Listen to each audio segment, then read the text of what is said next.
But in the name of moving beyond such expended, quote-unquote, categories as victimization and dependency, such scholarship instead envisions an African past in which decisions and regimes of oppression were co-authored and jointly developed.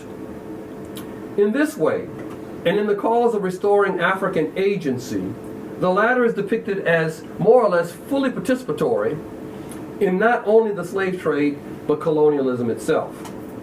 The approach is facilitated by a new lexicon that helps to frame the debate, featuring such concepts as entanglement, contingency, malleability, interdependency, negotiation, and accommodation.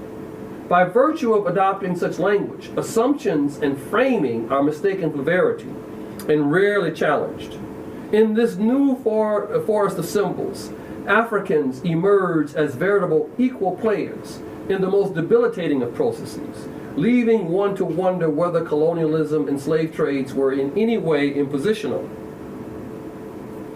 In tandem with the Africanist literature, the scholarship on the African diaspora, on the Atlantic world, and in slavery studies also often begins with full African participation in the transatlantic trade as premise, proceeding to weave tales whose effect is to argue that, although enslaved and otherwise oppressed, the African descendant had substantial, if not enormous, say over the circumstances of their lives. The entanglement, contingency, and malleability of the African context is mimicked with such concepts as nuance, reverse agency, collaboration, indeterminacy, resulting in a vocabulary of symmetry on both sides of the Atlantic. Now, this is not to say that these concepts have no validity, as it stands to reason that historical relationships ensued in which there were elements of contingency, accommodation, and agency. Examining the intricacies of the colonial experience and discovering, for example, the many seams and divergent interests among colonizing forces is certainly fascinating and instructive. But we do violence to the historical realities when we suggest equivalencies between these varying constituencies of the empowered and those who, in the final analysis, were disempowered. That power and privilege were somehow a consequence of negotiation between equals, a negotiation whose end result was entirely unpredictable. This applies especially to the transatlantic trade in human beings, where the case has been made that Europeans and Africans were equal commercial partners. How could they have been equal partners when they were neither equal in seafaring experience, nor in capitalizing the slaving venture, nor in controlling the terms of trade? And they certainly were not equals with respect to the trade's benefits. Emphases that envision colonialism as a partnership are also misleading, as they imply processes of reciprocity. Exchange clearly took place, but it is irresponsible to ever depreciate the circumstances of their unfolding. The concept of a global Africa need not challenge nor threaten a more conventional rendering of African parameters. But expanding those parameters would seem to be critical to understanding not only past historical formations, but also more recent ones. The scholarship on the Americas has been extensive, if not extraordinary, and much more needs to be done. But an emerging field or series of related fields concerns the African experience in the Old World, from the Mediterranean to the Indian Ocean. By way of slave trades, commerce, and religious endeavor, Africans found themselves in the Persian Gulf, in India, in Iran, in what becomes Turkey, etc., etc. The research is only beginning regarding these histories, where the African presence is pervasive and unmistakable. And then there is the so-called new African diaspora, set into motion following the Second World War, where large numbers relocating from the colonies of the Caribbean and Africa, with large numbers relocating from the colonies of the Caribbean and Africa to the metropole. In contrast to slave trades, these more recent relocations have succeeded in maintaining cross-oceanic connections and cultural continuity as well as transformation, and have seen the emergence of actors with tremendous facility and fluidity in multiple contexts. Are they not part of Africa and its history?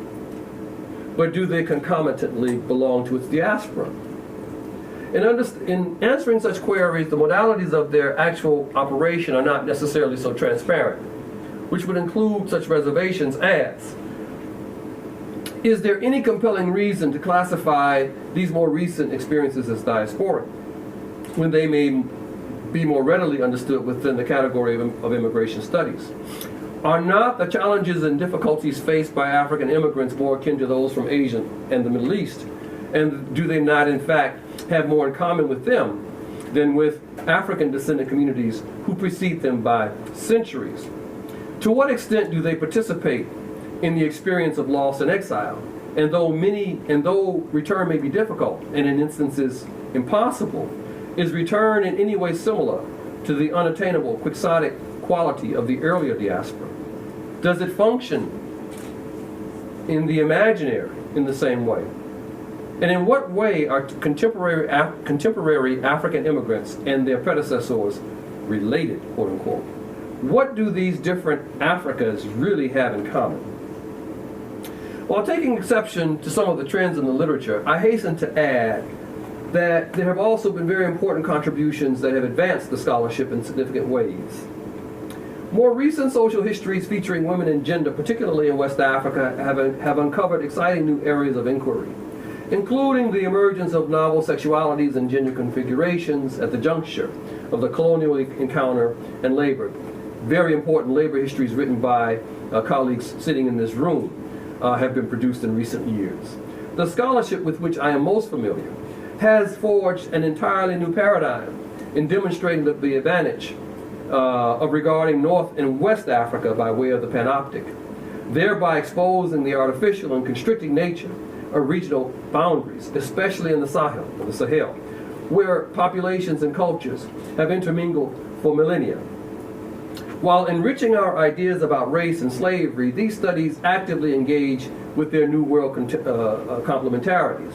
The results are not always satisfactory for me, as they tend to be driven by an a priori universalist vision of social categories that, in my own opinion, does more to obfuscate and muddle than elucidate. But the very placing of heretofore discrete literatures and traditions in the conversation is itself instructive and potentially generative. In a similar vein, oceans are as collapsible as deserts. It should be clear by now that my own investment is located in identifying those areas in which these multiple histories in fact articulate. But in so doing, we must attend to the ways in which current renderings of geopolitics often exclude and occlude. The account of America's founding, for example, characteristically features earnest pilgrims seeking religious freedom, opening the way for hardscrabble pioneers who, by dint of their work ethic and innovation, inexorably blazed paths through which millions of European immigrants, and to a lesser extent Asians, entered in the 19th and 20th centuries. This is a tidy narrative of Western progress and civilization. This tidy narrative of Western progress and civilization conveniently omits that in addition to the displacement of First Nation societies, it was Africans and their descendants who were the America's largest immigrant population prior to the early 19th century. That before 1823, times as many captive Africans as Europeans crossed the Atlantic, with some 80% of all Africans having made that fateful voyage between 1701 and 1850. This is a diasporic story, to be sure, but is it not an African one as well? Though constrained, Africans were among the original trailblazers, and that part of the history must also be told. As such, too many discussions of the Age of Revolution regard Haiti as a high-end slave revolt, as opposed to a veritable revolution itself, arguably the boldest of attempts at fundamental political and social change the hemisphere has ever witnessed, undertaken at a time when 3/4 of the population was African-born. And if one insists on featuring the French Revolution, is it not fair to interrogate the basis for the emergence of the Third Estate, and to ask, from where did the wealth of the merchant classes of Bordeaux not come, if not significantly from slaving in the sugarcane fields of Saint-Domingue and its Africans? In presenting Simon Bolivar as the great liberator, let us not forget that the core of his troops were Afro-descendant people. and that in his darkest hour, he received